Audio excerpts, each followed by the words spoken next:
Hello, my friends. Jennifer, don't you know not to be on time for us? It's okay. We'll forgive you.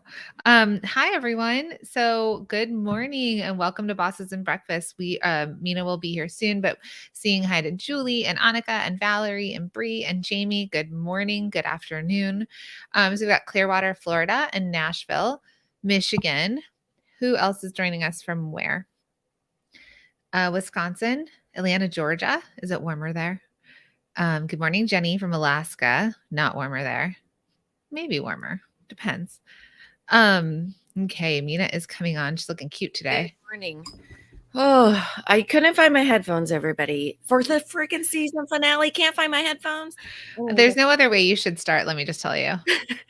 It'd be disappointing. I know. If I had it all together, you would think you're in the wrong place, I think.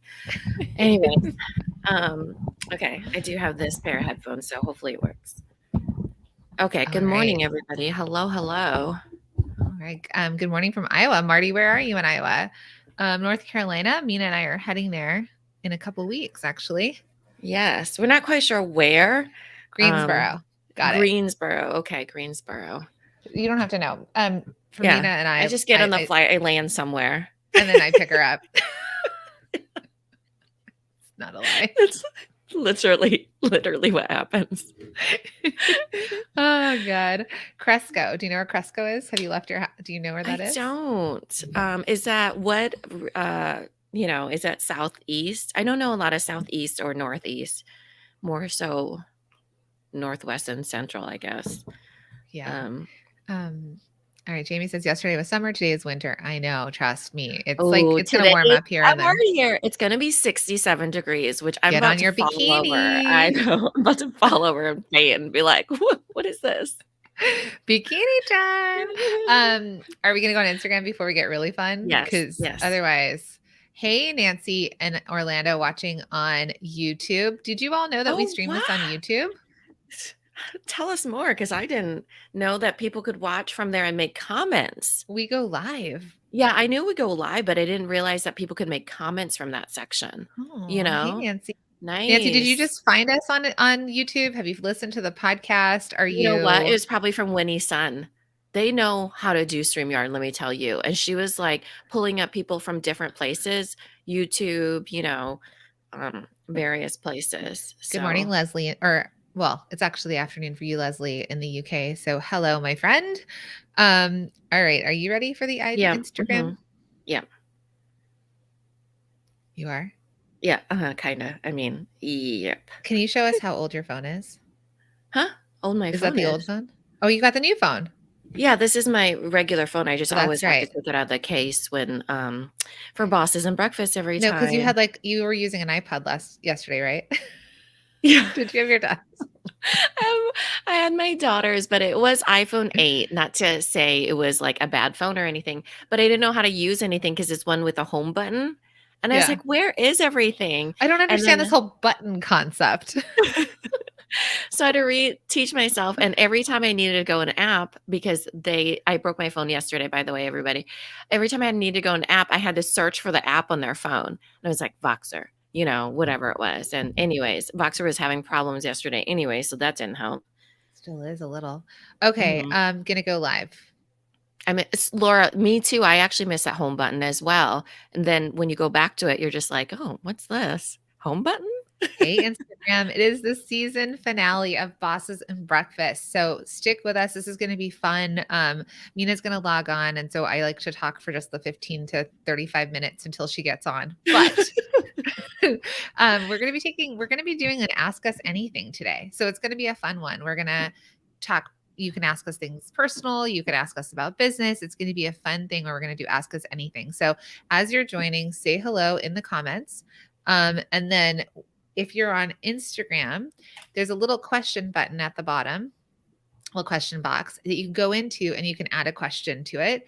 And over here on Facebook, you can drop a question into the comments and then we'll have Jennifer kind of pull them and put them over into the private chat for us so we can find them. Hey, Melissa in New York City. So hi, my friends on Instagram, say hello. Let us know where you are. We've got the UK joining us, Wisconsin, we've got Canada. Australia, all the places. Hey, Mimosa Jewelry Miami. I'm assuming you're in Miami. Or inspired by it. Okay. Yeah. Okay, so let's do announcements to start, and then we will jump into this Q&A. Hey, Crazy Knitters Creations from Canada and Austin, Texas, Porter Candle Supply. Hey, Johanna. Simone Cohen, hello, hello. All right, so announcements. F-bombs and booze. Hello, Bay Area. Shout out, Bay Area. That's what they say. Okay, so Whittier's in the house. announcements. Okay. Yes. So we have super exciting announcements. I mean, first of all, today's season finale, so that's the biggest announcement. Second is have a very, very special masterclass. Is that where we want to go first, or? Yeah. Uh-huh. Okay.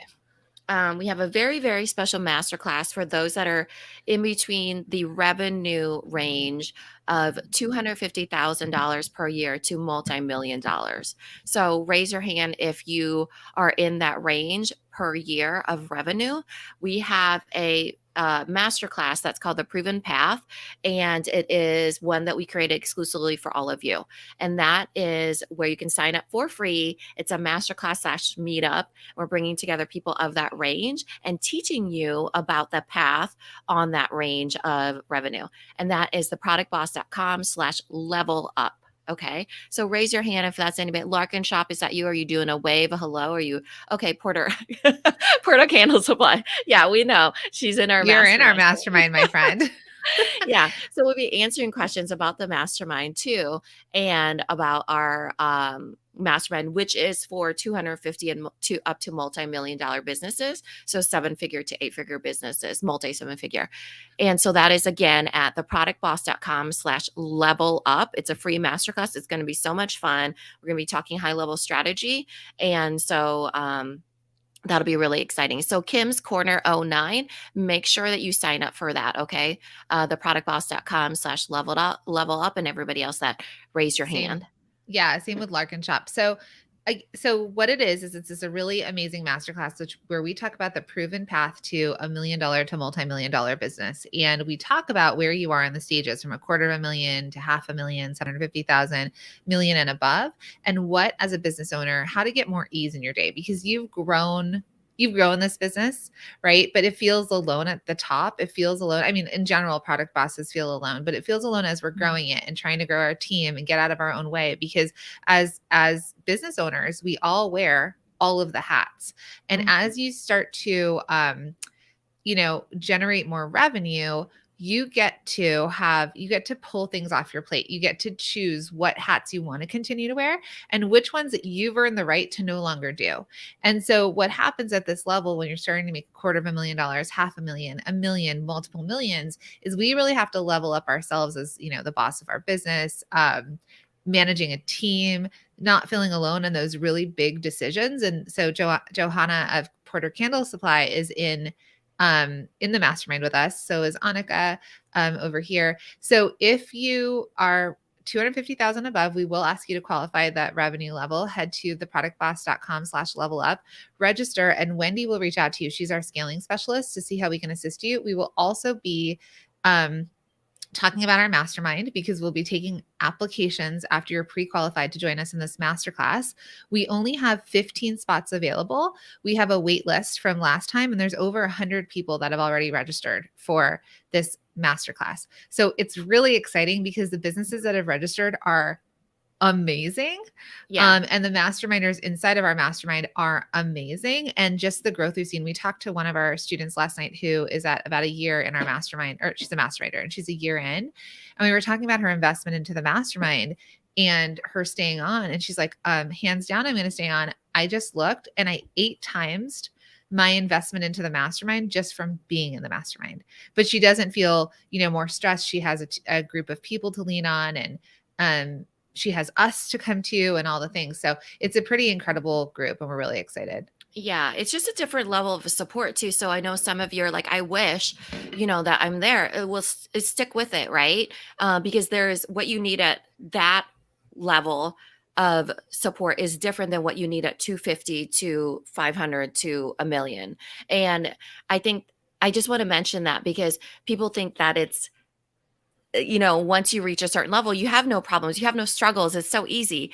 You definitely do have a different set of problems or obstacles that you have to go through, but you get a different level of support too. It's so Mhm. important, especially as you want to get yourself up to the next level. You have the right support, and you have the support that's really made for that certain level. So right now, all of you need a different type of support if you're in a different level. So that's why the Yeah. masterclass is for, we've tailored it for this particular range.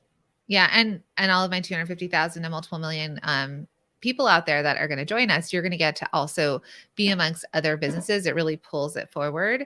Last time we had about 55 people in the masterclass, and there were 55 qualified product businesses for, let's call it, the mastermind. And it was really cool for each other to see each other, to get to know each other, because that's the thing, right? At that level, you feel very alone. And we sometimes feel like we're just kind of guessing these decisions and trying to figure all of it out. So the other exciting thing, and Laurel of Laurel Lane Jewelry is on right now too, and she's also in the mastermind with us. For everyone that's excited about the mastermind that is considering applying, we are actually going to do, we just told our masterminders yesterday, an in-person event in May for our mastermind Yes. group. It is our closest way of working with us. It is our top tier of working with us. It is definitely an investment, but we're all going to be getting together and bringing together this group of people, probably about 50 to 60 businesses. And we're so excited to really powwow and work Beyond with them. excited. There is Yeah. nothing that is parallel to in comparison to being in person. You can get so much more work done. That's why when Jacqueline and I are actually in person together, while we can get a lot of work done virtually, when we're in person, it's just a whole nother ball game. So when now we get to see our masterminds in person, it feels like we already know them. I was just thinking about Sarah Wagner, and I was like digging in my memory because we've worked with her for so long at this point of Heartland Lending. It's like, have we ever met her? I feel like I know her so well, and I still have yet to meet her in person. Yeah. So I'm just super excited about getting to see people in person, getting to work on all your businesses, getting to really like mastermind, like imagine the masterminding that will be happening in person. It will be incredible. So we're super Yeah. pumped about that. So again, it's theproductboss.com/level up. Elle, if you're still watching on Instagram, would you mind putting the tag of, if you're making over $250,000, you're invited to this masterclass with that URL, and I'll pin it. Okay. We have also a lot of new followers from our post yesterday. So there's a lot of people over here joining us on Instagram. On Instagram, let us know if you're new, or if you're new or you've We been with have a lot of us. new people from the challenge. So let us know if Mhm. you joined us from the challenge, or if you're happen just to be on Instagram, how you found us. Yeah. And Ty said, will multi-stream machine help us get to the six-figure level? Yes, Yeah, 100%. that's the point. Yeah. Um, that is the whole thing. That is what we've seen. Annika crushed. Amanda Lee is on her way there. We've seen so many new or product-based business owners really start to hone in on their best sellers, really figure out where their business needs to go. And because all you have to make is $8,333 a month to get to $100,000, right? And then you double it. You just have to make, about $16,000 to $17,000 a month to get to 200,000. So even though to you right now, if you're kind of at a lower level, you might feel overwhelmed by those numbers. Truly it isn't. I actually yesterday with one of our masterminders, and I'll just kind of share this with you. And so please, we're going to jump into ask us anything questions. So on Instagram, you all have started doing it. So in that little question box, you can go down and put in a question. And over here on Facebook, drop in some questions and the team's going to pull them for us. So a lot of new people have found us randomly. So that's awesome. Yeah, a lot of multi-stream machine people are in On Instagram too. Instagram. So new to Instagram, or new to new to Instagram, new to multi-stream machine. So welcome everybody. Yeah, I love it. Love our MSM friends over here. So, yesterday we had a question, and we have a really beautiful business that's in our mastermind, and she does really high end um, products that she sells for like $600, and she was selling them fine, but she's also out of Canada, and she was really not making the right profit margins. So she has a great business that makes over 250,000 a year, but she wasn't having the right profit margins. And so in her coaching with us in the mastermind, we helped her raise her price. Um, And so she raised her price, and then she got really scared and she messaged us yesterday because she's like, I raised my price. And she gave us all of her numbers, because what we really work on in the mastermind is also knowing your numbers, auditing your numbers, really kind of working against goals and checking things. And she's like, my sales were down in February compared to last February. And so we looked at it, and here's the thing, her average cart value went up by $100 this Mhm. time, even though her sales were lower. She sold 33 orders, but she had $100 average cart value higher, but her total sales were lower. So I looked back at February of last year and what she made. So she made like 14,000 February of last year. And her average cart value was $100 less than this time. And I calculated it. And what we discovered was she only had to make 10 more sales at this new average cart value to have hit the same revenue goal. Versus if she had had her old average cart value, she would have had to add 30 more sales. So when we talked about that, I said, what can you do? We talked about this a lot last week, the small hinges swing big doors. It was, what can you do to get 10 more orders? And we talked about, abandoned cart, reaching out to her best customers, leaning into emails because she doesn't utilize her email list really. And she's like, that feels so good. Because while she was freaking out about the actual number, what she actually realized was that she keeps hitting capacity in her production. And so she couldn't keep scaling at like making 50, 100 of these things a month, because she wouldn't be being able to keep up with it. And then her highest month last year, I basically calculated it for her too. And it was half the orders that she would need to get to still hit that other month that was the highest month. So she's like, that makes me feel so good about that. So for all of you, as we're thinking through our businesses, sometimes it's not about selling more. It could be these little hinges, right? So it was raising her average cart value, getting the right profit margins, and then the small tweaks of, okay, can you go close 10 more sales? And she said, that feels so good. I feel so relieved, and thank you. So that's something that we worked on in our mastermind yesterday. So if that's helpful to any of you, I hope that you can apply that to your business. Yeah. It's definitely, when you're feeling overwhelmed and you feel like I'm not hitting the goals that I want, looking at it and looking at your numbers more closely helps you feel like you have control, right? Because you are taking control of, here's the things that I can do, here's the things that I can omit. Here's actually what the numbers are at, instead of going off of a gauge or a barometer of not really knowing but feeling slow compared to before. Then you go into a spiral like we do because we're human, and it's just easier to kind of look at it on a sheet of paper and be like, oh, okay, I am taking control of my numbers and looking at it, and this feels doable. 10 more sales versus thinking I'm slow and I need to get 200 more sales, Lord knows, then it is really hard. Yeah, Annika just said, because she's worked with us for a couple of years, data, not drama, or I say math, not drama. And then Kim, we just got your application to join us in that masterclass. So that's really exciting. Okay, so we're going to jump into questions.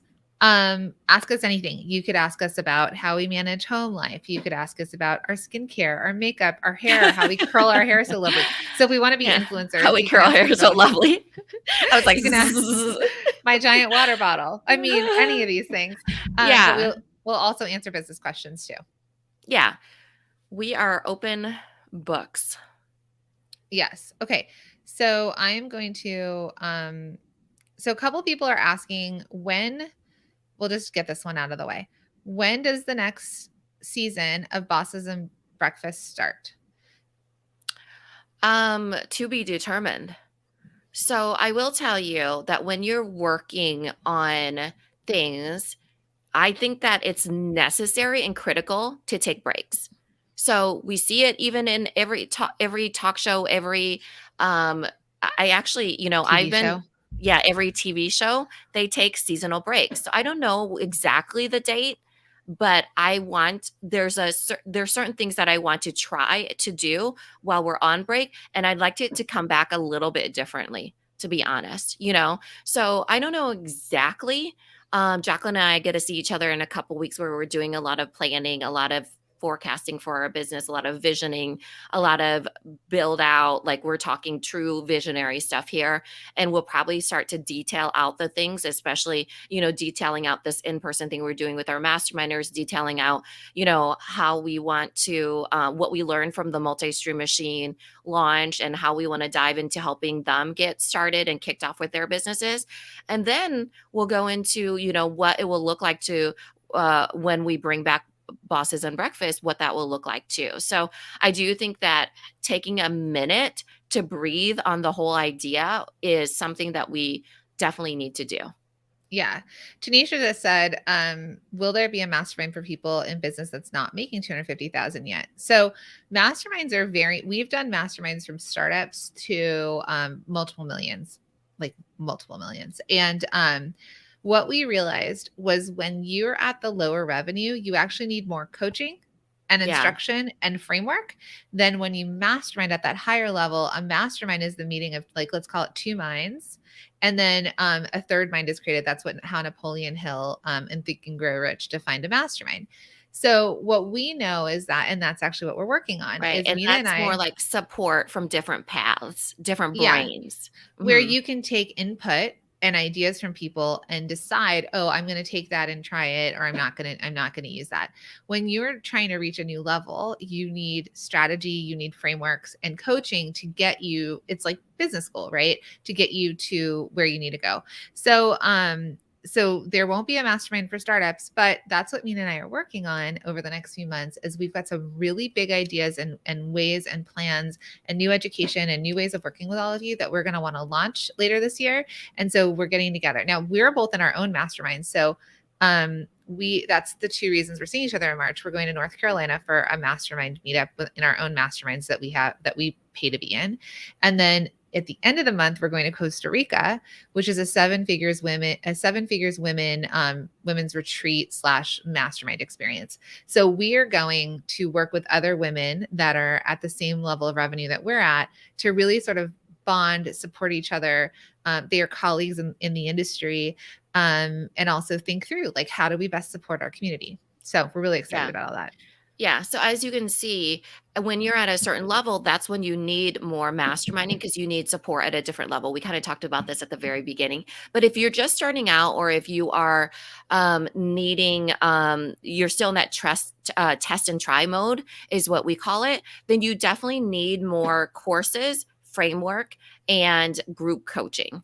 So even not the customized coaching, because a lot of it is testing and trying and pivoting along the way, but it is very loose compared to within a framework, but loose because you have to try and test and try a lot of things. So if you put a big chunk of money into a mastermind, which is usually high level investment, high level strategy, high level, support, that sort of thing, you need that money though in the startup stages because you need to test against things. So that's why courses are better. That's why group coaching is better, because then you're testing and you still get access to different people, but at the same time, you're not taking all of your profits and investing it, or all of your test and try money and investing it into a mastermind. That's when you get to a higher level. And I would recommend, I think that's usually, if I were to recommend like getting to a mastermind, it would be after you cross any mastermind,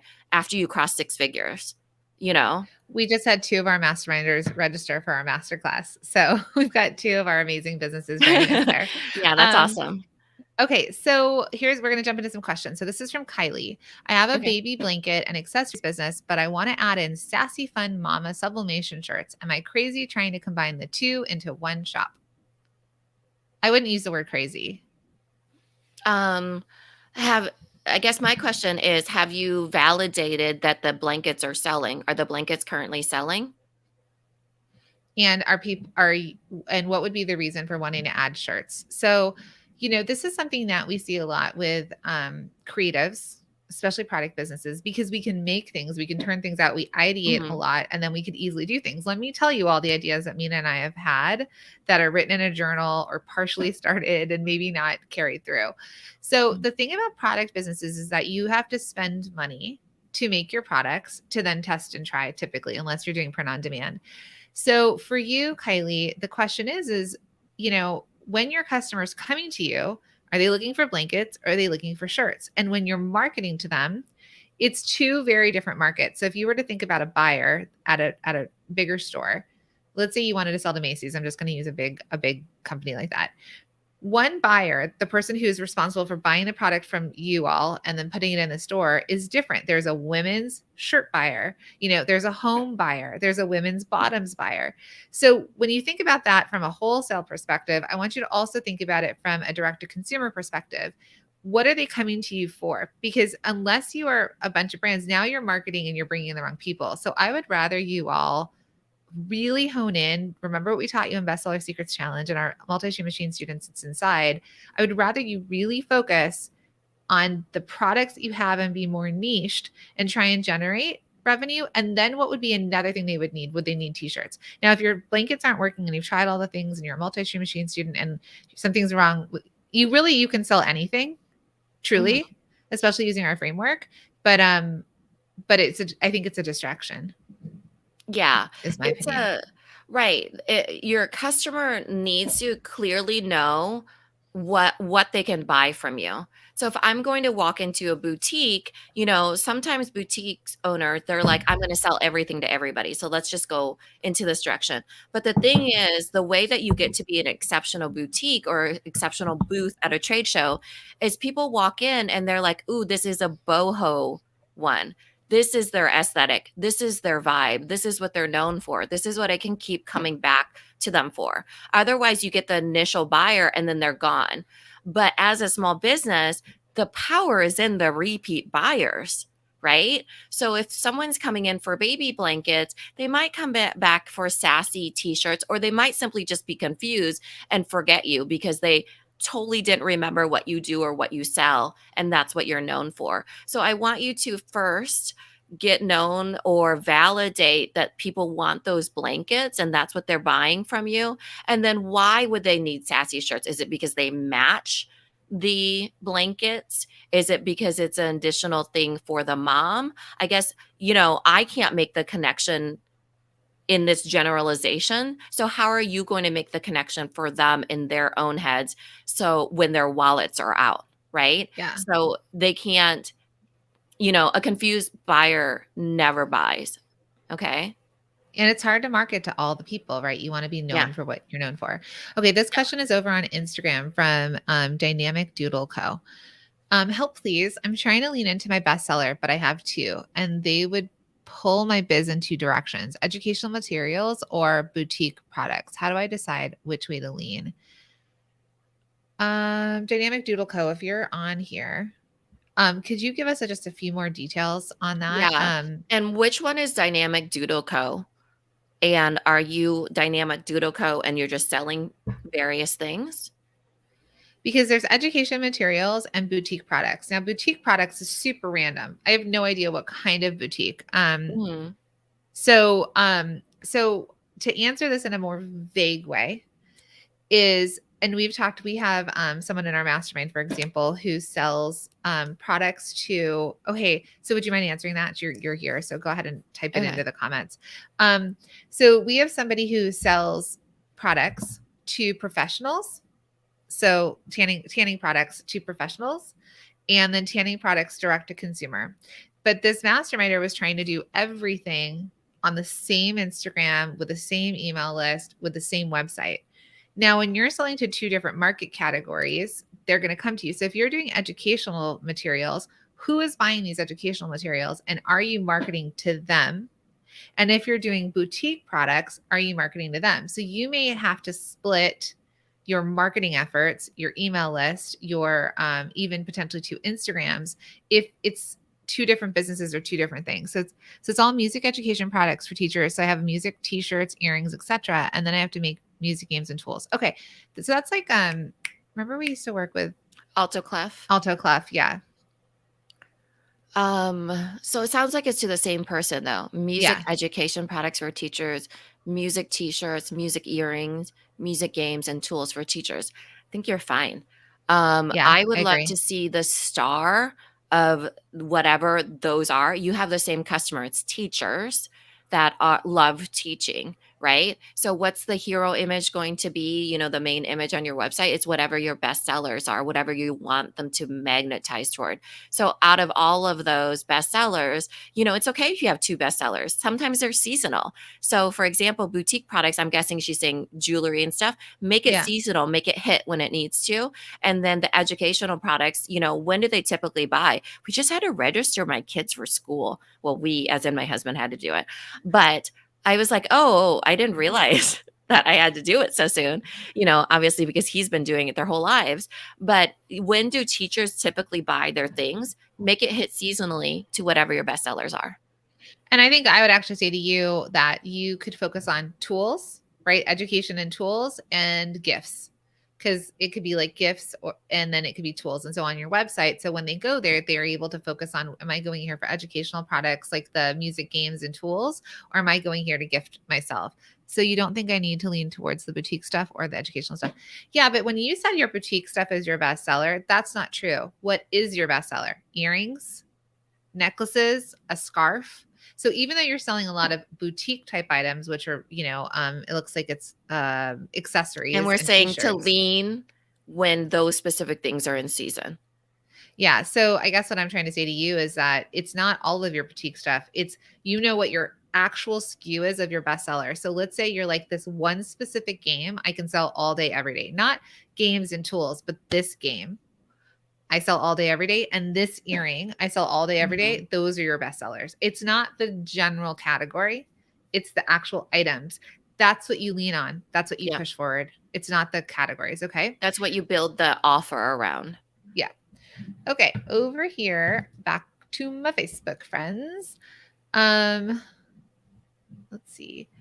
What is the best time to form an LLC? Or this is from Valerie. What is the best time to form an LLC or S corp for your business? Example: after you reach a certain revenue goal or weeks of seeing sales. Valerie, I would tell you this would be best for your CPA to answer, because what an LLC. If you are going to be a business, the reason you would do an LLC, a limited liability corporation, and again, we're not tax experts or business experts in this way, Or but it's lawyers, yeah, you know. but it's reliability to your own self. So if, I don't know, you made an earring and a dog choked on it and they had to get, and they blamed you for their dog choking on your earring, they could sue you and they could sue you personally for your own assets. But if you're an LLC, it's a guard against being able to come to you for your house and your own things. And it's the business that would get sued, which is separate than your business. So it limits the liability of you, the business owner.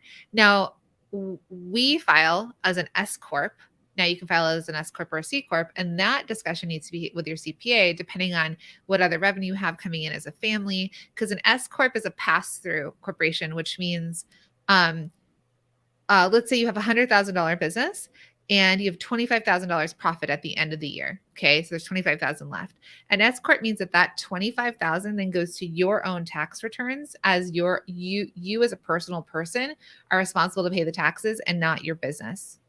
It's more detailed than that, Yeah. but I think let's just leave it as you need to talk to your CPA, because I don't want to get into the whole history of LLCs and S corps on here. That there's no good answer to that question. It is going to rely on what you want to do. It's going to be determined on what you want to do and with the guidance of your CPA. yeah. Okay, so the proven path, if you're in our mastermind, I think Mindy asked this question, you're welcome to come to it. But it's really, yes, you can come. But if you're not making $250,000 or less, someone asked, if you're making less than $250,000 a year, this masterclass is not for you. Okay. Yeah. The We're next teaching question in the master class. So anybody who's in our mastermind, you definitely can come. And we'll just make a note that you're already, obviously we'll see you face to face, but we definitely go through the teachings and stuff. And it'd be nice to have your energy there. Right. So yes, come. We'd yeah. love you there. Okay, so this is from Dancing Hughes Studio over on Instagram.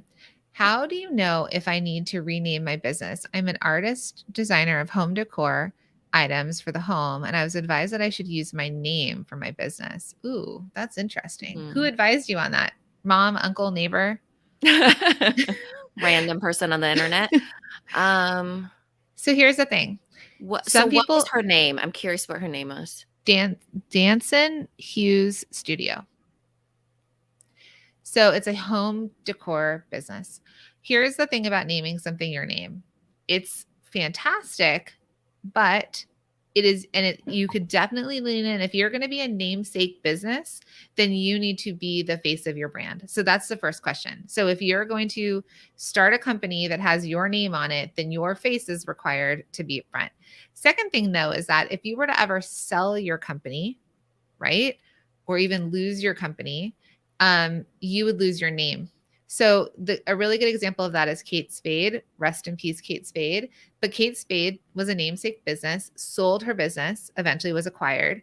And then I don't know if any of you know this, but Kate Spade started a company post Kate Spade as we know it, and she couldn't use any of her name. So couldn't be like, Rainbow Shirts by Kate Spade. She was not allowed to associate her name because her name was a trademark that was owned by another company. So right. She sold for like so much money. Same with Lily Pulitzer, right? Lily Pulitzer is an actual person. But when they first started and they were thinking in my brain, do I name this my name? There was benefits too, but like Jacqueline said, you definitely need to be the face because you can't just pick a random name. Usually it's confusing sometimes unless you show up to explain it, educate your customer, and they associate you with your name. There's benefits as an artist, though, to be, if she's the studio, she's the artist, to have her namesake against it, especially like there's a lot of people that do namesake brands, but you can always change it at any time, in my opinion. yeah. Like you can start something else, it gets some legs under it, you change it to your namesake after you have an audience, Someone said like famous Amos cookies. I just want to share a funny story about that. My husband went to USC and our last name is Snyder. So he actually went to USC with famous Amos's granddaughter. And she's like, yeah, I'm the granddaughter of famous Amos. And he's like, oh my God, famous Amos, Snyder pretzels. We're not Snyder pretzels, but he totally, I which is wish. delicious. Honey mustard pretzels, Snyder pretzels are like my Oh fave. my goodness, Minna. So I can't even good. believe you just mentioned that. Can we eat those when we're together in bed? So good. Even my daughter loves them. And I'm like, I will go oh, off wow. my entire grain-free diet just for those, I'm gonna tell you. So anyways, that's my funny haha famous Amos. So again, it's going to be a personal choice, but if you're going to name something after you, then you will want to show up as that. I will say, as you're naming, make it something easy for people to like understand. When Minna and I were coming up with the product boss, hey Marissa, we've got another Arlo Goods who's in the mastermind is on. When we were coming up with the product boss, we were like coming up with something entrepreneur and and we were like, people can't spell entrepreneur, and it's gonna make it so long. And even now we're like product boss, but don't forget the at the beginning. So I mean, people have their own ideas of, what is a good name and what isn't. And, it's Minna with two N's, or whatever. So I think no matter what, you need to be able to tell them what your name is, and you can always change it later, in my opinion.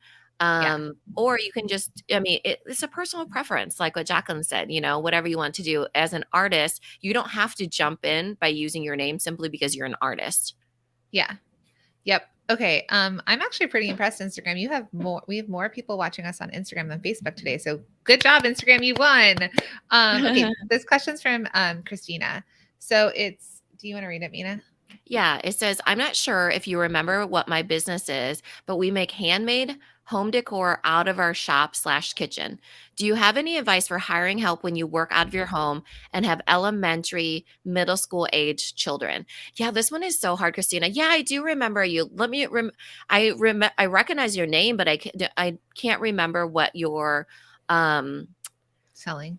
Yeah, what you're selling. But yes, I mean, your name, for sure, I recognize it, and the photo in your husband's face, So this is so hard. This is a struggle for a lot of people, especially going through COVID and everything like that. And I totally get it because it's, it is hard.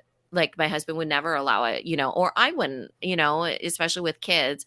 Can you hire somebody in your garage. I know that's what Made for Mama did. Made for Mama shop did. Mindy, are you still on here? She did things out of her garage, but she hired people she knew. So her first hire was, for example, somebody that was, I don't know if she was her neighbor or her, something like that, but she hired people that she knew. And yep, Vinny said, yep, sure did. LOL, right? So hiring people that you know is a little bit easier. Again, I always feel weird about, even if it's someone I know, like my neighbor or my neighbor's child or something, I'd rather have them out in the garage or whatever, but there's definitely, like, get creative with it, Christina. Like, I wonder if you have the overhead room for it, if you have the money for it, you could always ask for a short-term lease on a warehouse or something, right? Because right now people are getting creative with commercial leases, for example. So that might be an option. But it is really hard. I would say start with people that you know and decide where those people are going to go. Does it have to be out of your shop in your kitchen? And I would say, if you have a basement with an extra, like a way in, but also you can employ people to work while your kids are at school. And a lot of people, and I'm sure you're not looking for full time. So a lot of people can do it, out of their house, and it could be between the hours of like 9 and 3, and then they leave and then your kids come home. So it is, people do it. Over here, Johanna says, when my business was just starting out and was operating out of my house, I only hired family and friends, and still do, actually. So that would be our advice to you over there. Mhm. And then, hey, Yep. Claire of Copper I have Union's on. my family as well, and there's also a lot of our masterminders, and this is myself as well, that they give the stuff. Nancy of Copper Hummingbird does this. She has certain people that work out of her co-packing place, and her, in-house warehouse, I guess you could call it, in her house. They do it at their own homes. So I wonder if that's a possibility, or does it have to be a commercial kitchen? I can't. It's home decor, so I'm guessing it does not have to be. Do they need Yeah. machinery? Okay, over on Instagram and Facebook, if you're just joining us, we are doing an Ask Us Anything question. So a lot of you are asking us business questions. You're welcome to ask us personal stuff as well. And Oh, I if remember. So I want to round out this question. Christina said 6211 design. She does those wall hangings. So Christina, could you do the first part of it and they take it somewhere else to do the finishings? That's another question.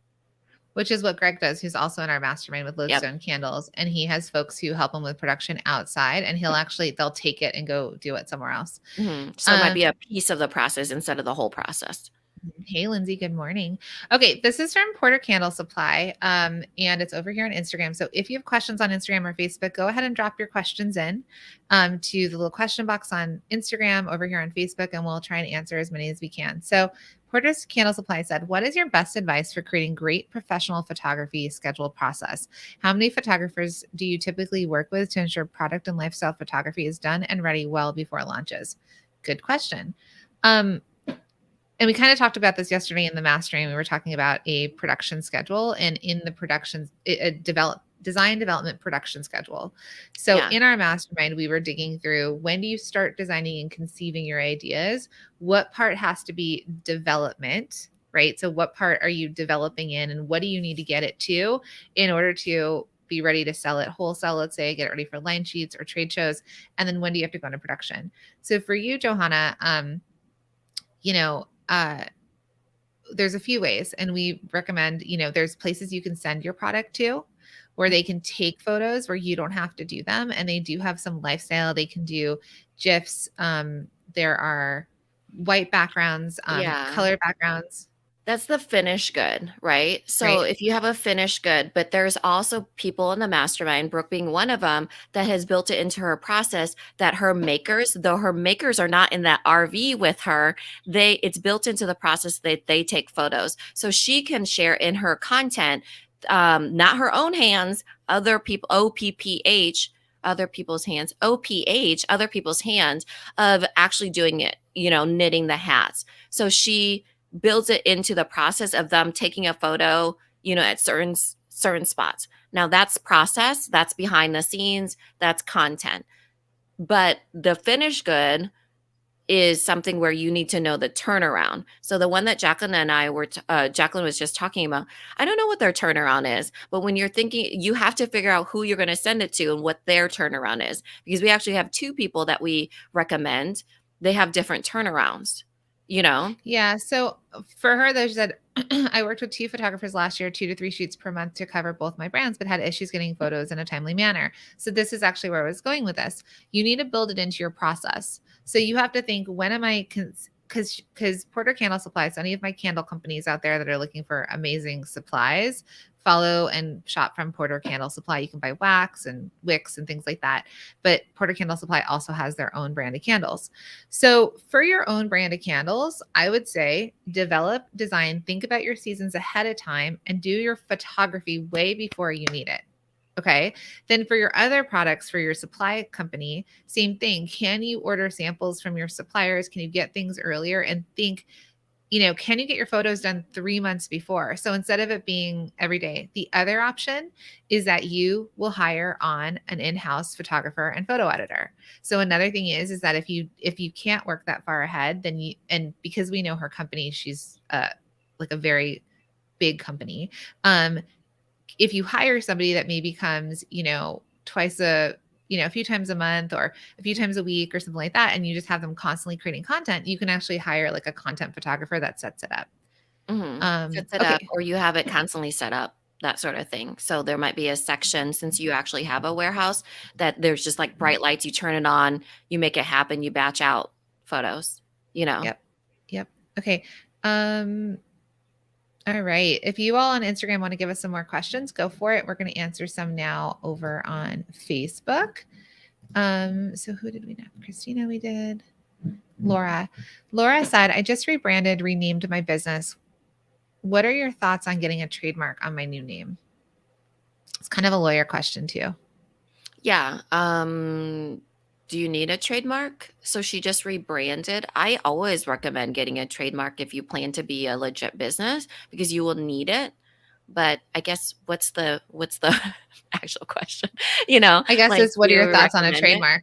Yeah. So Mhm. here's the thing. There are different things you can trademark. So for example, Cuffs Couture, my accessory business, I ended up paying a lawyer. I think it was like $1,200 for an initial search, and to see if I could trademark this. I also did a patent search because it was somewhat of an invention, and I couldn't patent it because there were too many other similar products on the market, and I couldn't trademark it because Cuffs Couture was descriptive.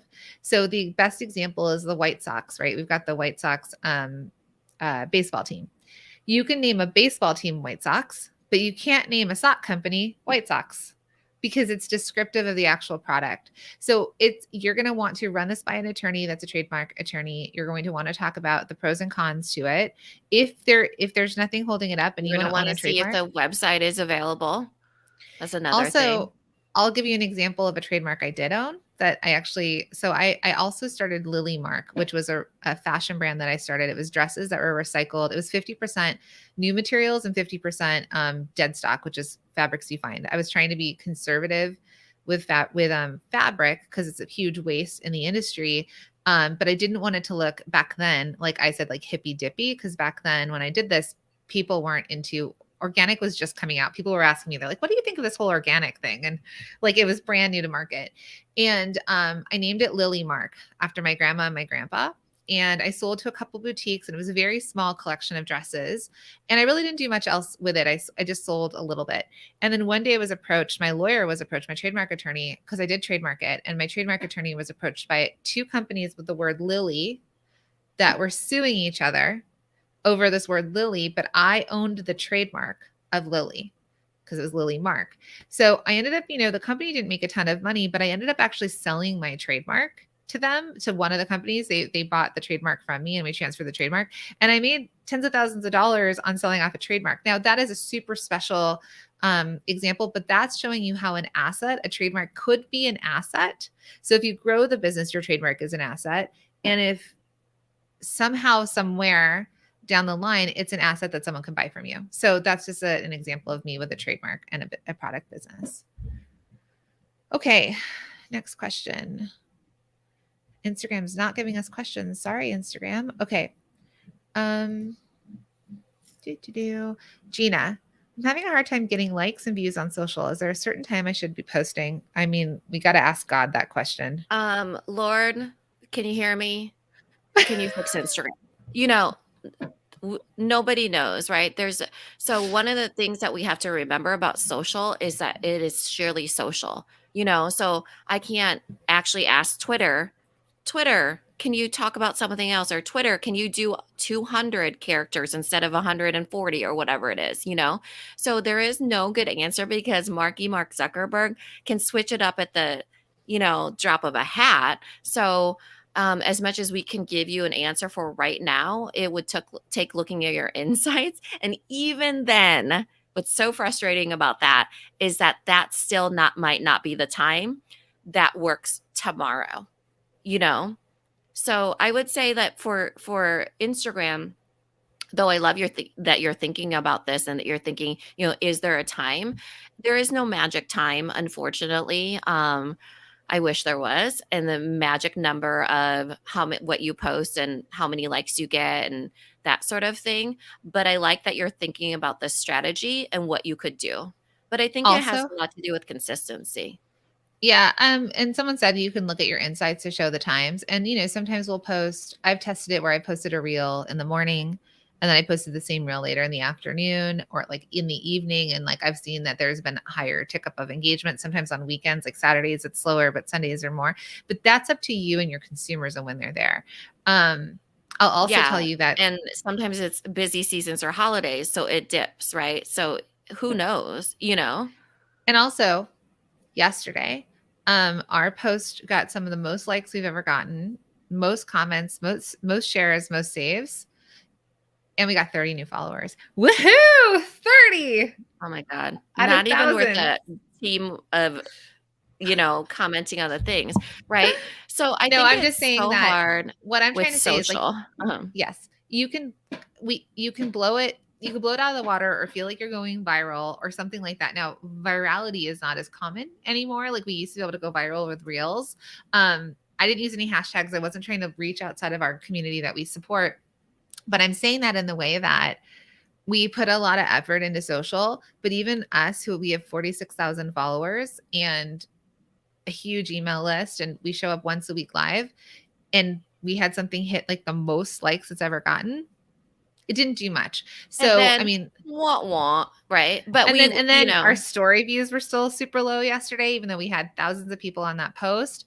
It's it's like a slot machine, and it's long term doesn't really have the results you're looking for. So that's why if you're a multi-stream machine, really lean into the ways that we teach you to grow organically. And we don't lean the whole way into Instagram, for example, but it's little things that you do on a lot of platforms. So that's, I guess, our long way of saying no idea when you should post. yeah. There's no answer to that. Even Mark Zuckerberg himself can't give you a solid answer on that one. I mean, he probably could, but he's not going to. I don't Keep know. that one in his I'm pocket. sure there's not a specific time he could give. Oh, yeah, totally. Okay, so Jessica over on Instagram said, what is a typical affiliate percentage that you would need to offer a micro influencer? And does that just come out of a marketing budget? So I'd love to know from any of you that work with affiliates or influencers what you've paid. So there's two things here, Jessica. An affiliate is someone who makes money off of the sales they create for you. So Minna and I, for example, have been affiliates of FabFitFun, for example, which means that we promote it, and every box that sells, we get what, like $5? Like I mean, not much. Yeah, not much. So an affiliate, and we have our own code. And when we share that code, there's an affiliate income made, right? And you would call us, we're micro influencers because we're under 50,000, yeah, right. We're under 50,000. So over 50 is no longer a micro influencer. So that's a percentage. And we've been affiliates for a bunch of people. So sometimes it's a set price, like a set number, like every box you sell is $5 or $10. It could be, for the range, like you get 10% of sales, you get 3% of sales. So it's really, or like It you could get be when they sign up. $5 every sale. Maybe it's 10%. You can offer a 10% discount to your followers, and you get 10% also, as the affiliate. So it can be worked any way that you want it to be. And Valerie says, I do 10% for my affiliates, and they get a 15% coupon code for their followers, right?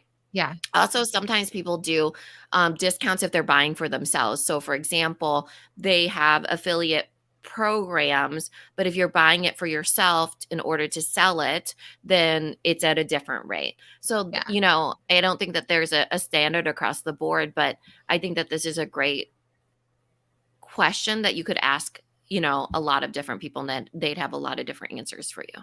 And then influencers are people that exchange a shout out for gifting product. Typically, some smaller influencers will do it. Bigger influencers might want to get paid per post, right? And then you want to get that data on. And we do, if you're in Multi-Stream Machine, we do go over working with influencers on there and how to make sure that they're like, that what they say they're going to do, or that they have true followers and things like that. So yeah. Okay. So we're wrapping on 5 minutes left. We're going to take just maybe a couple more questions. Minna, do you want to look over on Facebook and see if there's anything within the Yeah, private I chat? can't. I don't. Oh, in the private chat. Okay. Yeah. And I'll just look on Phone this is kind of Instagram. like propped up with one thing and the other. Okay, it's gonna have to look like that for now. Yeah. Let's see here. Okay, I'll do this question as you pick one last question there. We'll do this one from True Warrior. So, do you think a PR person is worth it? For instance, my jewelry is worn by celebs and in TV shows, but I literally done nothing for my business. Would a PR person help? Great question. So I used to work for Cosa Bella, which is an Italian lingerie company. And at that point, on Sex and the City, Sarah Jessica Parker, if you realize she's never topless. So like while Samantha was topless, Sarah Jessica Parker would never be topless in any of those scenes. So she slept in bed or was with a guy. So she's wearing either La Perla or Cosa Bella all the time. So the hard part about that was that we were a lingerie company, and Paris Hilton was a huge fan, and Jessica Simpson was a huge fan, but they're not typically walking down a red carpet and showing their bras or their underwear. So we would have to do our own promotion of it. So we would screen grab the image and we'd be like, Sarah Jessica Parker. We would have to pitch to PR publications. It's worn by Sarah Jessica Parker on Sex and the City, and then they would do press where it'd have like a picture of her face and like the lingerie next to it, or fan favorite of these celebrities or these TV shows. So you can definitely use the fact that it's being worn, it's being in jewelry, TV shows and stuff like that you can use it to try and I did this when Kim Kardashian wore our stuff, or Carrie Underwood wore my cuffs couture. I would put little foam boards that I would I would send to retailers that would back up the product I was selling. I would use that to pitch me and get me somewhere else. For you, I think that it's going to be, if you want to pay someone for publicity, it's, a couple $1,000s to like $5,000 a month. Or you can try it yourself and see if getting this kind of press and screen grabbing it and using it, if you can then use it to reinforce sales and back up the product that you sell. I hope that makes sense. Yeah. I mean, it is a lot of money, and PR is not a monetary value. Like, it's not apples to apples. Like, oh, $5,000 this month, but I actually made $5,000 in sales. That's not how PR works. It's very much a long game. And sometimes the only thing you get is as seen in, right? So it's really up to you if you feel that it's worth it. But if you need a hook and a reason for people to be interested. So the PR, just because you hire a PR person doesn't make your business pitchable. You need the pitch, and you need so I mean, it is a lot of money. There's not always a $5,000. return on investment. Yeah. Mm-hmm. Yeah. So you could definitely pitch yourself and see how far you get, and then see if it's worth it. I would try both and see what my options are. Yep. All right. Last question on Facebook, Minna. These are really intense questions, like full strategy session ones. Okay. So let's just go with this one from Daniela. And I saw the same thing on Instagram. It was, would love actually a lot of people, how to successfully launch your product course, or if we're going to do something that's, hey ladies, would love a course how to properly launch a product from you. Any chance?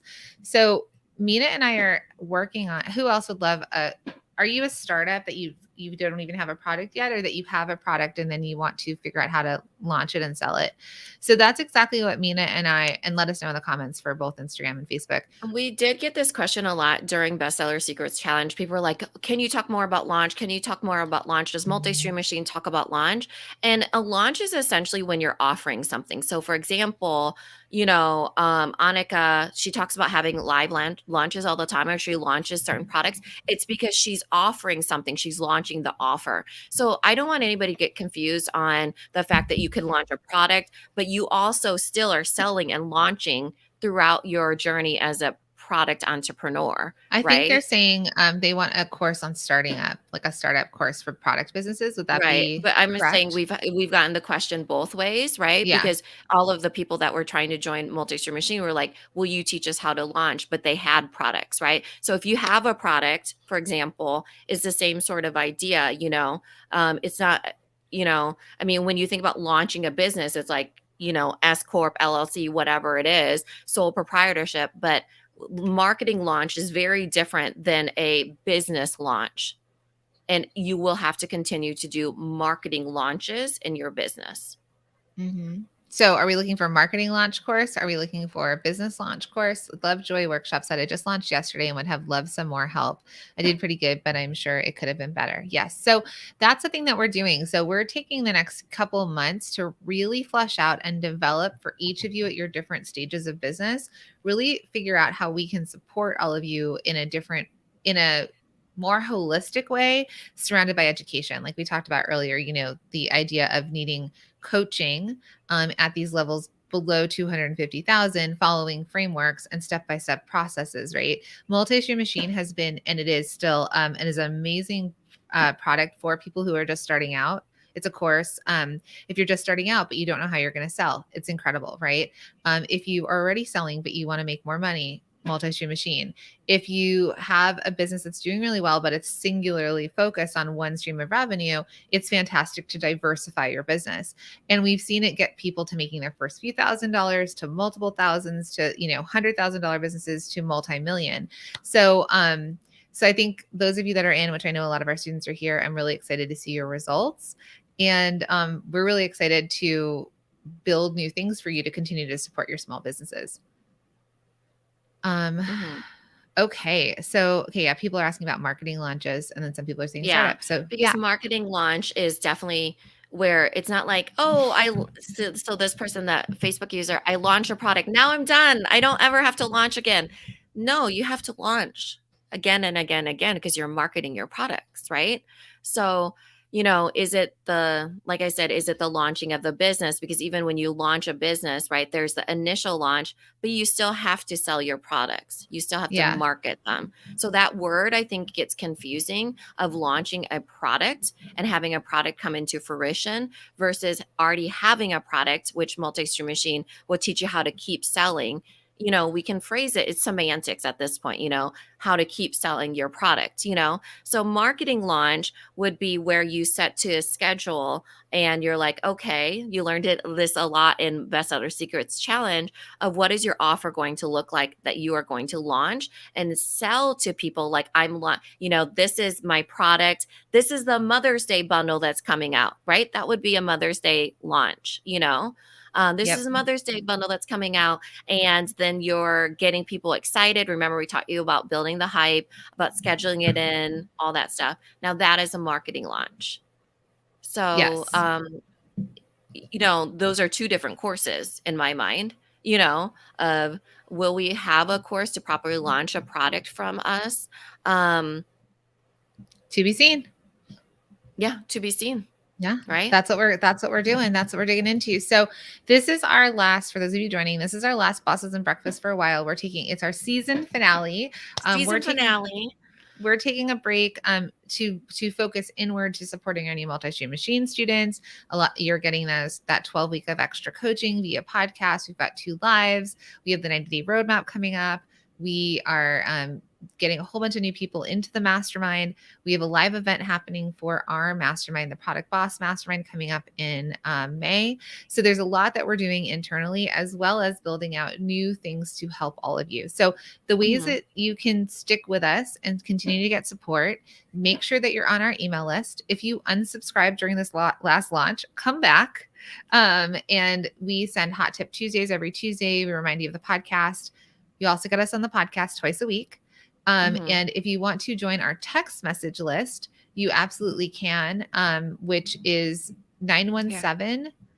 It's the banner. They're specific for our launches. Don't text Bess, but I'm going to just give you this. It's 917-636-7609. You just can also text find hi. You'll be on our list. And then you'll get support from us, right? So we are here still with you twice a week. Oh my God, do you keep trying to take it off? No, okay. It's not me. Okay. I think it's you. I'm not touching anything. And we're still on social. Right. And we probably will go live, honestly. Yes. It's just that we won't be on this very strict schedule of showing up at this particular time. But I mean, Jacqueline and I are always on Instagram and we like to pop on there live. It's just going to be more fluid than it is right now, where it's where it is for Bosses and Breakfast, right? The Bosses and Breakfast schedule. But does that mean we're going to disappear? No, we still have the podcast. We have the emails. We're always on Instagram, and we're on the text message. So, I mean, I don't think that you won't even miss us. So we'll see you over there. Make sure that you follow us over at the Product Boss on Instagram. Help us rev up our views. Go watch our stories and do the things. And then Ellen, if you didn't get anything from texting, we take it for, if you're not in the US or Canada, that might not work, but you can always email team@theproductboss.com to help you with this. All right, my friends, thank you so much. Now, one more thing. If you're really missing Bosses and Breakfast, we have all of them. There's like over 60 episodes, shows. Almost 80. Like there's a lot. Yeah. So if you go to Instagram and you go to our videos, it's under the Bosses and Breakfast tab. So you can go back and watch a ton of them. And you can catch up. So a lot of you are new, go back to those. You can watch them every Wednesday at this time if you want. And then also on our Facebook page too, the videos are there that stay up there. So you can still go back into tons and tons of easily an hour piece. Easily, probably an hour and a half. And you can hang out with us, right? It just might be different stuff that we're talking about. So, all right, we'll see you all there and stay safe, everyone. Keep your spirits high and we'll see you everywhere else that we are. Yeah. Thanks, everybody. Thanks for coming to the season's finale.